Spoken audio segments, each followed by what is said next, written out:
Hi, everyone, and welcome along to the Ergonomically Speaking podcast, the podcast that aims to help you reduce and even eliminate work related discomfort. I'm your host, Neve Pentney of Boyne Ergonomics. Thank you so much for joining me today. I really hope that you're able to take away some useful practical advice from this podcast to help you reduce your own risk of discomfort at the workplace or help manage the risks among the people that you might be responsible for. So now that we know why we're here, let's get started.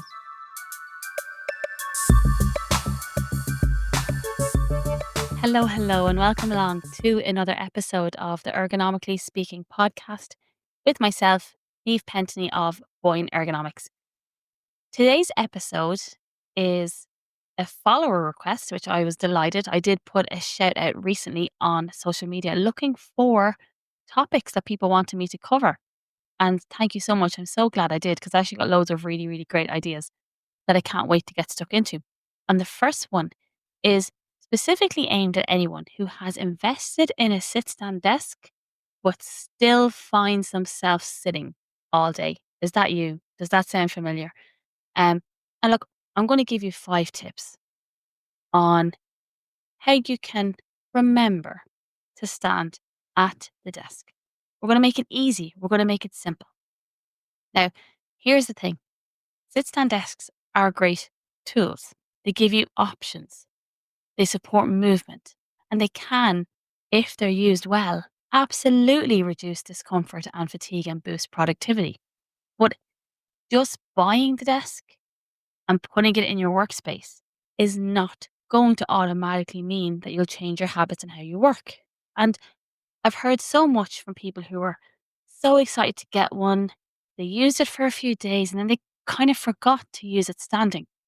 And studies support this. I have read studies before where they kind of report that essentially the novelty period of using a sit stand desk wears off after 6 weeks. And very few people after that point will use them as a means of changing position at the workstation. And look, that's completely normal. The way we work when you're at a computer is very routine based. So it's easy, very easy to get absorbed in your tasks and all the stuff you have going on and forget to actually move. So if you have found yourself the owner of a sit stand workstation, but stuck in the sitting pattern, don't feel bad. I'm going to go through, like I said, 5 tips. I myself am the owner of a sit stand workstation.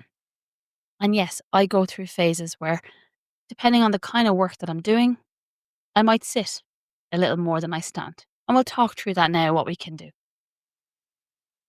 So, tip number 1, set a reminder. One of the easiest ways to start building a habit. And remember, that is essentially what we're trying to do. We're trying to build in the habit of using our desk to give us a bit of movement and mobility. So, the simplest ways is to use a timer or set a reminder. It could be a ping on your calendar. It could be an alert on your phone. It could be the smartwatch that buzzes every kind of 50 minutes telling you to move. Keep it friendly. Be, a little reminder to yourself, something like, oh, fancy standing for a bit, or let's change it up. It doesn't have to be like, oh, time to stand. Stand up now, sit down now. It's a nudge that you want. You don't want the technology and your reminders to be nagging you. It's a nudge. Now, me personally, I actually use a manual countdown clock. If I'm doing a lot of admin, if I don't have a lot of calls, I actually use a little manual clock that is 60 minutes and I literally turn the dial to however many minutes I want to sit. And when that little timer beeps at me, that's my cue to maybe go grab a glass of water, stick the kettle on, and come back and change the desk into a standing position. And then I stand for as long as I'm comfortable for, because we don't want to become uncomfortable standing. We don't enjoy it, we're not going to do it. And that might be 10 minutes some days. Some days it might be 20. It very much depends what I'm doing. But your reminder should be a nudge, not a nag, and something simple. We don't want to overcomplicate this. Tip number 2, and this is one that I found works really well for me.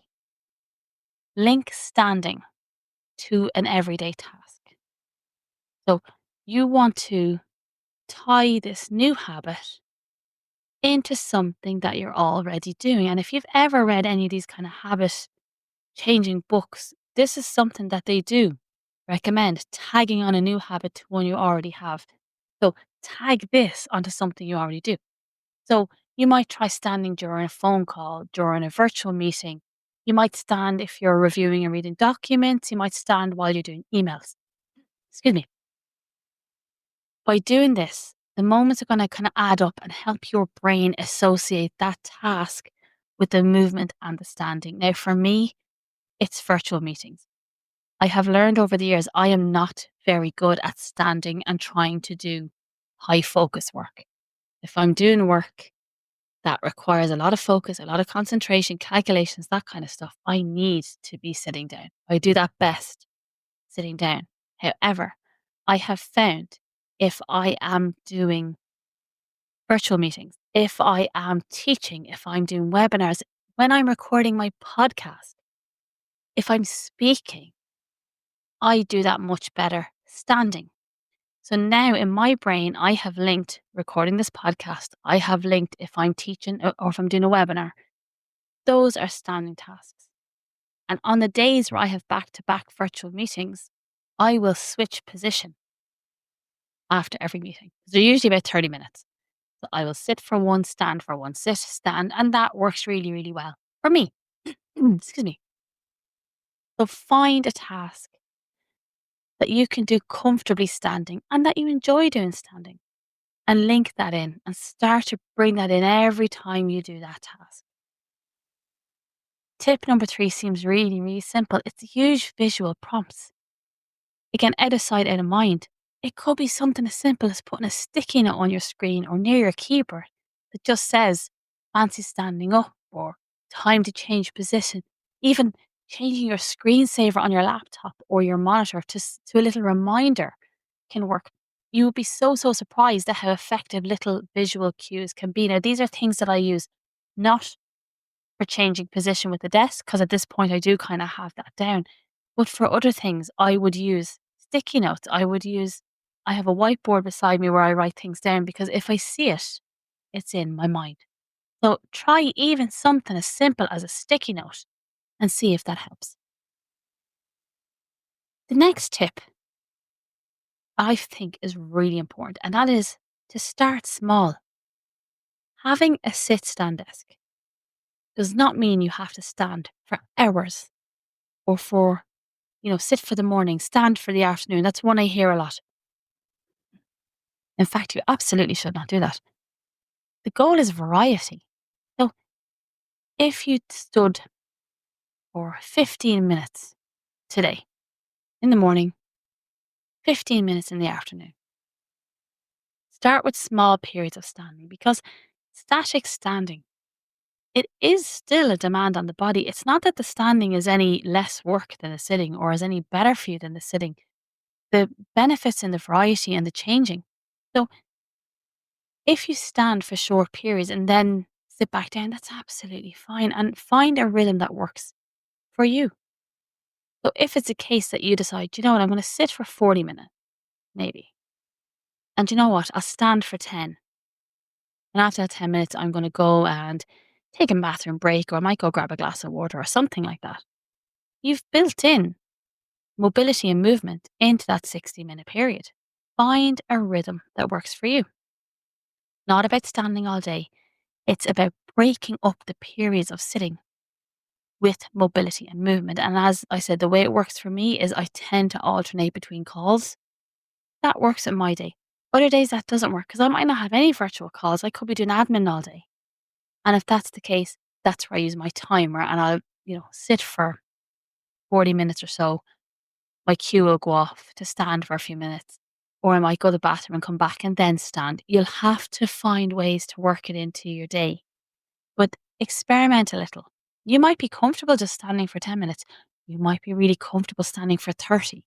That's absolutely fine. You need to find what works for you, but start small.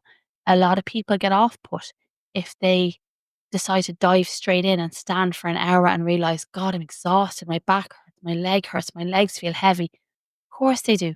Don't jump into it. If you are starting this habit from scratch, start small. And finally, celebrate the progress. Every time you remember to change position and stand, even once a day, that's progress. This is a habit we're trying to build. And like all habits, it will take time, but you're building something sustainable. You're aiming to build something that you will keep up. Give yourself a break. Give yourself a little credit. Your sit stand desk isn't a wasted investment. It just needs a little bit of practice to pay off and to become ingrained in how you work. So if you've been feeling frustrated with yourself, if you're wondering why you're not using your desk the way you'd hoped, just know this: the desk isn't the problem. The desk is a desk, it's inanimate. You're not the problem. It's just a small matter of adjustments and a little bit of support. And you know what? That's what I'm here for. So let's recap our tips. 1, set a reminder. 2, link your task and standing. So link your standing to a task. 3, use visual prompts, even simple stickies. 4, start small. And 5, recognize and celebrate progress. If you would like help setting up your workstation or figuring out a routine that suits you, feel free to get in touch. The link to the blog on this episode is in the show notes, as are all my social media handles. I will have a good bit of content going out on social media around this topic, so please check that out. Thank you so much for listening. And as always, please feel free to get in touch with any topics you want me to cover, any feedback you have. Always happy to hear from listeners and followers. Don't forget, small changes really, really do make a big difference. And until next time, everybody, stay well.